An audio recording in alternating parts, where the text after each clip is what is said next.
A notícia que você tá vendo aí na tela parece ser muito grave. Lulinha, um desses Lulinhas, né? Parte dessa prole, desse ser maldito, né? Tá aí sendo acusado de agredir a sua esposa, ou então esposa, tá?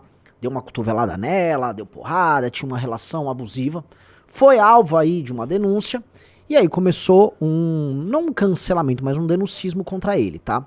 A moça, de sobrenome Skin Cariol, deve ser da família que produz cerveja. Aliás, nem sei se tem relação, tô aqui chutando com informações tiradas diretamente do meu tá? Possivelmente, né, uma herdeira lá daquela fábrica que cresceu muito no período do governo Lula, vamos lembrar ali quando virou Nova Skin, mas isso, enfim, haviam conversas ali de relações do governo, mas eu acho que não, tá? Tô só aqui conjecturando. Ela decidiu se casar com um sujeito desse e aí, né, tá agora reclamando. Eu vou tratar disso nesse vídeo porque o principal não é essa agressão, não sou um site de fofoca. Vamos falar da postura das esquerdas sobre esse assunto? Afinal, quem condenou o Arthur por um áudio, sendo que ele não fez absolutamente nada, deve estar muito indignado com isso, certo? Certo.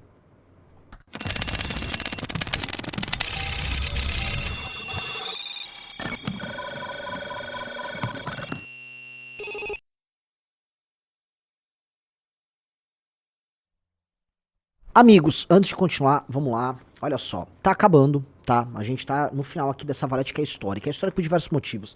É a valete do selinho vermelho de completou um ano, ou seja, ela tem um selo vermelho porque ela completou um ano. É a valete que vai autografada, linda pra você, tá? É a valete que conta com a matéria que nós fomos para El Salvador descobrir como funciona o modelo de enfrentamento ao crime de lá, tá? Ou seja, é a melhor valete de todas, isso reconhecido por todo mundo, pelos colunistas também. E você pode fazer parte dela assinando a Valete aqui, tá? Novos valores, então assine, os preços estão muito competitivos para você ser um assinante. E também entre pro clube. Você entrou pro clube, você vai pagar menos e você ganha essa Valete específica. Te aguardo lá. Vamos lá, galera. Essa notícia aí, ela, enfim, tá movimentando as redes sociais e tá trazendo um monte de treta. Veja só o Danilo Gentili metendo o dedo na cara da Dona Tabata, tá? E ele tá metendo o dedo na cara da Dona Tabata com razão. Porque, afinal de contas, a Tabata, ela viu um humorista, né, o Bruno Lambert, fazendo uma piada boba, num show de stand-up, e aí ela resolveu denunciá-lo ao Ministério Público por conta disso, ela ficou muito horrorizada. Arthur Duval, e aqui deixando o Danilo de lado, foi cassado como deputado estadual por conta de um áudio, quando ele não estava no exercício do mandato dele, em outro país, e aí o áudio mexeu com os pururidos da Lesp, né? Na verdade com todo mundo, o Brasil inteiro se uniu para derrubar o mandato de Arthur Duval porque ficaram escandalizados com esse áudio. A esquerda então achava que, sei lá, o Arthur tinha que ser preso, mandado para campos de trabalho forçado. O Arthur perdeu o mandato dele, e aí o que vemos agora é essa mesma esquerda, num caso que é material, né, vamos dizer, existem acusações graves envolvendo aí o filho dele, a esquerda tá, enfim, falando que, olha, não sei, tá sol lá fora, acho que vai chover hoje. A esquerda tá mudando de assunto. É óbvio, meus amigos, e eu preciso colocar as coisas nesses termos, que a esquerda vai proteger os seus diante de qualquer cancelamento, tá? E isso precisa ser colocado com muita calma, muita parcimônia, senão a gente vai ficar o tempo todo adotando aquela postura do estou aqui denunciando mais uma hipocrisia da esquerda, eu não aguento mais esse papel. Denunciar que a esquerda... Sim, a esquerda é hipócrita e assim, funciona ser hipócrita, entendeu? O que a esquerda quer fazer e aquela instigar em todos os agentes políticos dela, e inclusive no subconsciente da sociedade geral eles podem fazer uso da violência máxima contra seus adversários, tá? Eles podem punir, eles podem bater, eles podem prender, eles podem matar seus adversários. Tudo é válido pra eles. E pra aqueles que fazem parte do seu universo, nada é válido em termos de punição. Eles podem basicamente, vamos dizer, passar a vida sem sofrer nenhuma consequência das suas ações. E essa é a lógica deles. Então não adianta a gente denunciar, esta é a hipocrisia da esquerda. Isso não serve pra nada. A direita tá há anos denunciando a hipocrisia da esquerda, então vamos denunciar isso. Não serve pra nada. Em termos eleitorais, até serve um pouco. Mas no fim do dia, vale muito mais você ser hipócrita do que você denunciar a hipocrisia, tá? E esta é a real, esta é a red pill desse jogo, tá? Eu não vou entrar nem muito em detalhes sobre, vamos dizer, a validade dessa história ou não, tá? Eu não sei se esse cara fez isso, até porque hoje existe toda uma indústria de denúncias desse tipo. Teve agora o caso envolvendo a Ana Hickman e tal. Então, eu prefiro ficar quieto, porque depois as histórias vêm e aí não é o que fala e aí o cara vai se fazer de vítima. Então eu prefiro ficar quieto, prefiro aguardar. Mas obviamente, né, se a gente for entrar no lance de vamos denunciar a hipocrisia da esquerda, eu tô aguardando os comentários de quem vive de escândalo. A esquerda vive de criar pânico moral e são os primeiros a apontar que a direita cria pânico moral. Sim, eles criam pânico moral dentro da sua nova moralidade. E dentro da sua nova moralidade, que não é a moralidade do brasileiro comum, coisas são alçadas a posições, vamos dizer, de destaque, né, nesse pânico moral. Então, ele cometeu uma declaração gordofóbica. Who cares? Ninguém liga. Todo mundo faz piada de gordo. Não, mas isso agora é complicado, porque agora o judiciário está dizendo que essa piada pode levá-la à cadeia. Aí as pessoas, então existe uma nova moral? E assim, é assim que eles impõem a nova moral.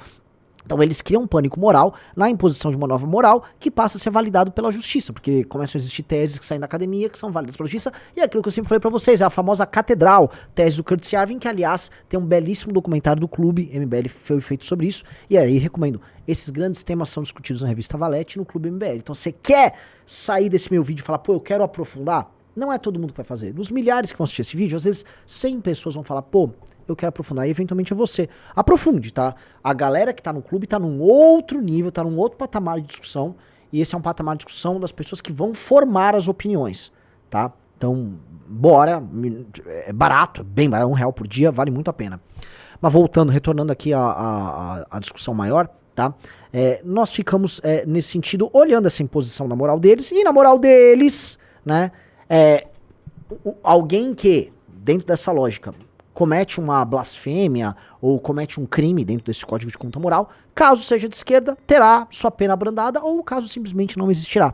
Porque dentro da moral deles, os sacerdotes dessa nova moral, né, as pessoas que ocupam posições de poder, sabem diferenciar quem são os fiéis de verdade e quem não são os fiéis de verdade. Então o filho do Lula, não é que ele é só um fiel de verdade, né, ele é um nobre, né, portanto a lei não o alcança, ele é livre para fazer o que ele quiser, tá? Então isso vai funcionar assim. É assim que é a regra do jogo e não adianta a gente chorar. Isso aqui abre ensejo para muitas discussões, tá? Eu publiquei um texto recentemente no Twitter comentando também da postura que a esquerda tem sobre esses aplicativos que estão sendo regulados agora, tipo iFood, Rappi, sobre Uber, né? Sobre como a esquerda é muito dura na regulação e aí quem senta para se compor com a esquerda e fazer uma aliança com a esquerda são os aplicativos. Ou seja, esses aplicativos eles, não, Mercado Livre, liberalismo, é isso aí. Já conversei com todos, tá? Aê! Vem a regulação, ou seja, a esquerda vem com um porrete, eles se juntam com a esquerda e tratam de atacar o outro campo. Mas sem a menor dó.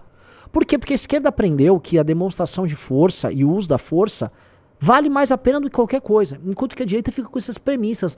Não, vamos ser bonzinhos aqui, Mercado Livre. Eu não vou censurar meu adversário, tá? Que é aquele papo meio bobo, meio monarquento, do tipo, não, olha só, Mercado Livre de ideias, hein? O Soros está investindo centenas de milhões de dólares aqui no Brasil, no Mercado Livre de ideias que ele defende, e nós estamos aqui no Mercado Livre enfrentando ele. Não, é sempre desproporcional. Ele se censura, então eu não vejo problema nenhum em impedir que o dinheiro do Soros venha pro Brasil. No fim, o que a gente está falando é que um lado, em qualquer caso, em qualquer história, vai fazer o uso da força bruta que ele dispõe, enquanto o outro fica lá falando de princípios etéreos. Se está falando de disputa por poder, se o outro lado topa meter o porrete em você, o outro lado não pode ter poder. Então você vai ter que tirar o outro lado do poder. E aí, depois do outro lado ter se destruído, aí você pode ter regras brandas. Até lá você tá meio que em guerra, entendeu? Então não dá pra ser muito tonto. E a direita é chonga, a direita é tonta. A direita fica defendendo, você já tá vendo, o Mercado Livre aí pra Uber. Mas a Uber tá participando da criação agora de um sindicato junto com o governo pra ferrar o motorista. Mas Mercado Livre, né? Então, né, no fim das contas, quando a gente fala dessa postura com as empresas, quando a gente fala da relação que a esquerda tem com a hipocrisia dela, com esses jogos de poder e de força, nós estamos falando de um lado que não liga pra ser hipócrita, que não liga pra ferir princípios, que não liga pra trair, não, vamos dizer, seus aliados mais próximos, mas não liga pra trair pseudo-convicções dela, tá? Em nome da chegada ao poder e da tomada do poder. E de outro, uma galera que, no máximo, denuncia a hipocrisia. Denunciar a hipocrisia nunca é mais forte do que ser um hipócrita validado pelos seus. Ainda mais quando quem os valida também é a urna. Porque, afinal, nós vemos um país de miseráveis e os miseráveis veem a hipocrisia, sequer conseguem entender a hipocrisia, né? Porque não conseguem perceber, ele fala A, mas ele pratica B. Isso é hipocrisia. Não, a pessoa não consegue conceber isso, porque nós somos um país de iletrados, e aí, como nós somos um país de iletrados, os iletrados votam e vendem o voto, ou votam com o coração, aí, né, tá tudo, assim, o estímulo pra você ser um hipócrita filho da puta tá todo lá, tá? Então, Esse caso do Linha tem que ser, como eu disse, visto, né? Entendido dessa maneira. Né? Não vai acontecer nada porque ele tem força. E quando você tem força, nada acontece com você.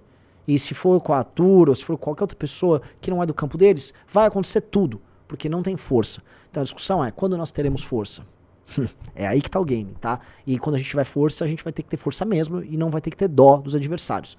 Mas isso vai passar por nós abandonarmos a infância do ponto de vista político, coisa que a direita sempre faz, tá? E acordar para que, enfim, a política é um jogo cruel e é um jogo que ninguém tá afim de defender princípios. Seus princípios só vão se fazer valer no fim do dia pela força, que não há outro meio. Esse foi o meu recado. Beijos e abraços para todos vocês.